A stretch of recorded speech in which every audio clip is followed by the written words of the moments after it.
অতি উৎসাহী হয়ে বাসটি ডানে বামে বিপজ্জনক বাউলি দিতে শুরু করে। প্রথমবার পরিস্থিতি নিয়ন্ত্রণে থাকলেও পরের বারই চালক নিয়ন্ত্রণ হারান এবং বাসটি সজোরে রাস্তার ডিভাইডারে গিয়ে ধাক্কা দেয়, যা রীতিমতো ফেসবুক, ইউটিউব সহ সামাজিক যোগাযোগ মাধ্যমে ঝড় তোলে। এরপর জানা যায় কি রয়েছে এই ঘটনার নেপথ্যে। ভাইরাল হওয়ার পর চাঁদনী ট্রাভেলস অফিসিয়াল নামের ফেসবুক গ্রুপে পোস্টের মাধ্যমে জানানো হয়, গত 27 ফেব্রুয়ারি রায়হান ও সিয়াম নামে দুই ব্যক্তি একটি গাড়ি রিজার্ভ করার জন্য তাদের অফিসে যোগাযোগ করেন।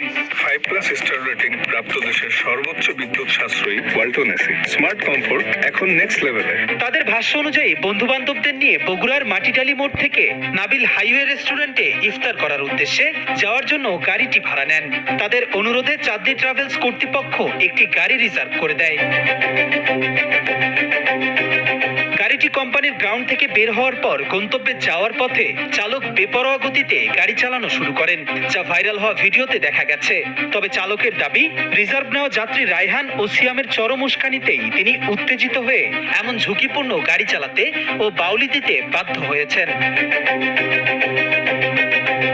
বেপরোয়াভাবে গাড়ি চালানোর জন্য উস্কানি দেয় কোম্পানি তাদের বিরুদ্ধে যথাযথ ব্যবস্থা গ্রহণ করবে বলে জানান পোস্টটিতে। এ তো গেল একটি গাড়ির কথা। কোন টিকটকার রাস্তার মাঝখানে দাঁড়িয়ে হাত নাড়লেই তাকে দেখে বাস চালক হেডলাইট চালান, অথবা চালক বাস নিয়ে মেতে ওঠেন